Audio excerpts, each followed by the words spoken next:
మన ఆరాధ్య దైవం స్వర్గీయ నందమూరి తారక రామారావు గారిని స్మరించుకుంటూ వేదికను అలంకరించినటువంటి తెలుగుదేశం పార్టీ జాతీయ అధ్యక్షులు ముఖ్యమంత్రి వర్యులు శ్రీ చంద్రబాబు నాయుడు గారికి, తెలుగుదేశం పార్టీ జాతీయ ప్రధాన కార్యదర్శి మనగలం యువగలం నారా లోకేష్ గారికి, తెలుగుదేశం పార్టీ రాష్ట్ర అధ్యక్షులు పల్లా శ్రీనివాసరావు గారికి, వేదికను అలంకరించినటువంటి అతిరథ మహారాజులకు, ఈరోజు మహానాడుకు విచ్చేసినటువంటి తెలుగుదేశం పార్టీ కుటుంబ సభ్యులందరికీ కూడా నా హృదయపూర్వక నమస్కారాలు తెలియజేసుకుంటున్నాను.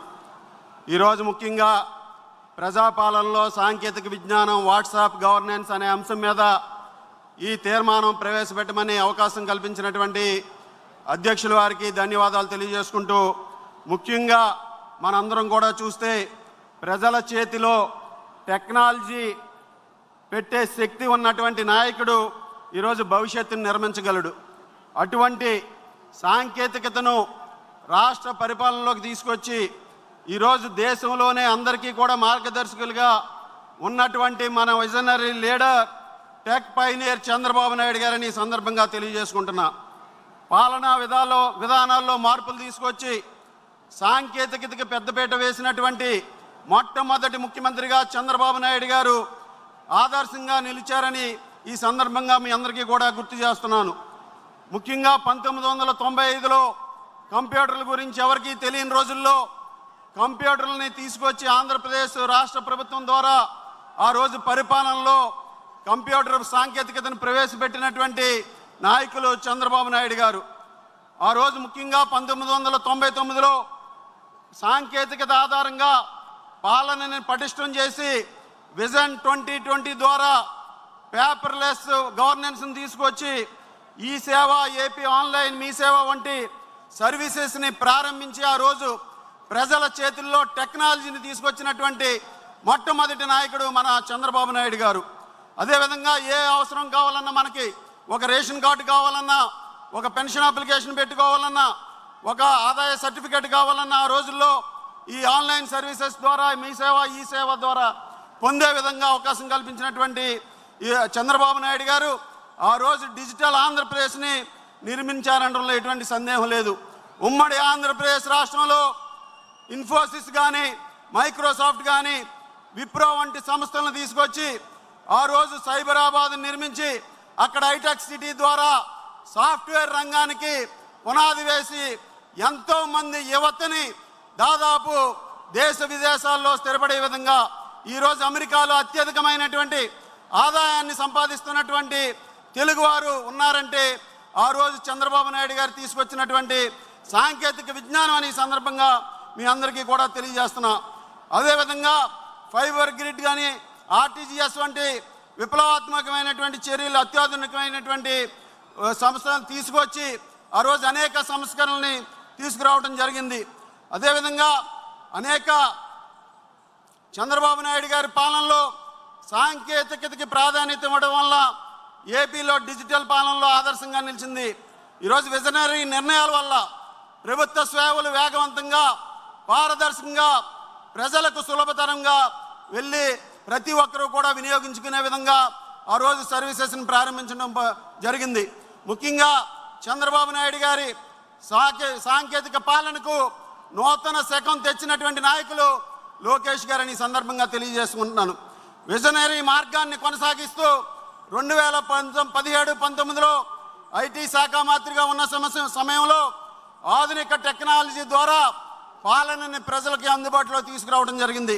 ముఖ్యంగా తండ్రి చూపినటువంటి దారిలో టెక్నాలజీని మరింత వేగంగా ఇచ్చినటువంటి యువశక్తి లోకేష్ గారు. ముఖ్యంగా ఆ రోజు ఆర్టీజీఎస్ని ప్రారంభించి ఆర్టీజీఎస్ సెంటర్ ద్వారా డిజిటల్ పాలనకి నాంది పలికి ఆ రోజు రాష్ట్రంలో ఉన్నటువంటి వివిధ డిపార్ట్మెంట్ల డేటానంతా కూడా క్రోడీకరించి ఎక్కడ క్షేత్రస్థాయిలో ఎటువంటి పాలన జరుగుతుంది, ఏ విధంగా సంక్షేమం అందుతుంది, ఏ విధంగా పరిపాలన ఫలాలు అందుతున్నాయని తెలుసుకోవడానికి ఆర్టీజీఎస్ ద్వారా ఆ రోజు నాంది పలికినటువంటి విషయాన్ని మీ అందరికీ కూడా తెలియజేసుకుంటున్నా. అదేవిధంగా ఫిర్యాదులు కానీ, సంక్షేమ పథకాల అమలు కానీ అత్యంతమైనటువంటి వేగవంతంగా ఆ రోజు ఆర్టీజీఎస్ ద్వారా జరిగిందనేది మనందరం కూడా ఆలోచన చేయాల్సినటువంటి అవసరం ఉంది. ఈరోజు చంద్రబాబు నాయుడు గారు కానీ లోకేష్ గారు కానీ తీసుకున్నటువంటి సాంకేతిక ఆధారిత పరిపాలనకు ఈరోజు అత్యంతంగా ఆంధ్రప్రదేశ్ రాష్ట్రం ఒక గుర్తింపుగా నిలిచిందంటలో ఎటువంటి సందేహం లేదు. ఈరోజు జాతీయంగా కానీ అంతర్జాతీయంగా కూడా ఆంధ్రప్రదేశ్లో సాంకేతిక పరిపాలనకి అన్ని విధాలుగాను కూడా ఒక రోల్ మోడల్గా నిలిచింది. ఈరోజు 2024లో ఈ ప్రభుత్వం ఏర్పడిన తర్వాత ప్రపంచ బ్యాంకు ప్రతినిధులు కూడా వచ్చి అత్యుత్తమమైనటువంటి ఆర్టీజీ సెంటర్గా కొనియాడటం జరిగింది. గతంలో యూకే ప్రధానమంత్రి గారు టోనీ బ్లేయర్ గారు వచ్చి ఆ రోజు ఒక అత్యుత్తమైనటువంటి ప్రపంచంలోనే అత్యుత్తమమైనటువంటి పాలన మార్పుల్లో ఒకటి ఆంధ్రప్రదేశ్ రాష్ట్రం అని తెలియచేయడం జరిగింది. అదేవిధంగా 2025లో సింగపూర్ నుంచి ప్రభుత్వ ప్రతినిధులు వచ్చి ఈరోజు ఆర్టీజీఎస్కి అందిస్తున్నటువంటి సేవల్ని కూడా కొనియాడటం జరిగింది. ఈ విధంగా చంద్రబాబు నాయుడు గారు లోకేష్ గారు అందించినటువంటి డిజిటల్ పాలనలో ఆయన అన్ని ఆశయాల్ని ఆధునిక సాంకేతికతను గ్రామీణ ప్రాంతాల వరకు తీసుకెళ్లి ప్రజల జీవన ప్రమాణాలను పెంచే విధంగా కూడా ఈరోజు ప్రభుత్వం కృషి చేస్తుంది. ముఖ్యంగా అనేక సంస్కరణల ద్వారా ఏబీ ఫైబర్ నెట్ని తీసుకొచ్చి ఇంటింటికి ఇంటర్నెట్ ద్వారా 149 రూపాయలకి ఇంటర్నెట్ కానీ ఫోన్ సౌకర్యం కానీ టీవీ కనెక్షన్ కానీ ఇవ్వడం జరిగింది. ఆ విధంగా లోకేష్ గారు ఇంటర్నెట్ను ఆధునీకరిస్తూ విద్య, వైద్యం, ఆరోగ్య రంగాల్లో, విద్యా రంగాల్లో గ్రామ పంచాయతీ స్థాయిలో ఆ రోజు ఫైబర్ నెట్ని తీసుకెళ్ళడం జరిగింది. ముఖ్యంగా స్కూల్స్లో, హాస్పిటల్స్లో, గ్రామ పంచాయతీల్లో ఆన్లైన్ సేవలతో అనుసంధానం చేసి ఒక డిజిటల్ గవర్నెన్స్ని తీసుకొచ్చినటువంటి నాయకులు లోకేష్ గారిని ఈ సందర్భంగా తెలియజేసుకుంటున్నా. గ్రామ పంచాయతీల్లో టెక్నాలజీతో శక్తివంతం చేయడం ద్వారా ఈరోజు 1200 పంచాయతీలకి డిజిటల్ సదుపాయాన్ని కల్పించడం జరిగింది. అలాగే స్కిల్ డెవలప్మెంట్ కార్పొరేషన్ ద్వారా ఈరోజు ప్రపంచంలోనే పేరుగాంచినటువంటి కంపెనీలు అయినటువంటి గూగుల్ కానీ, మైక్రోసాఫ్ట్ కానీ, సేల్స్ ఫోర్స్ కానీ ఇటువంటి వాటి ద్వారా cloud computing, data science, AI వంటి నూతన రంగాల్లో శిక్షణ ఇచ్చి లక్షలాది మంది మన యువతకి ఉద్యోగ అవకాశాలు కల్పించే విధంగా ఈరోజు ప్రభుత్వం ముందుకు వెళ్తుంది.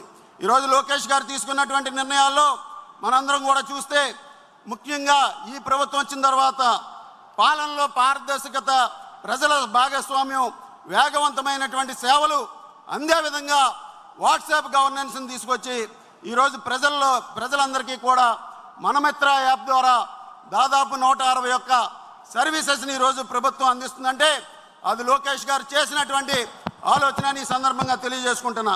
ఒక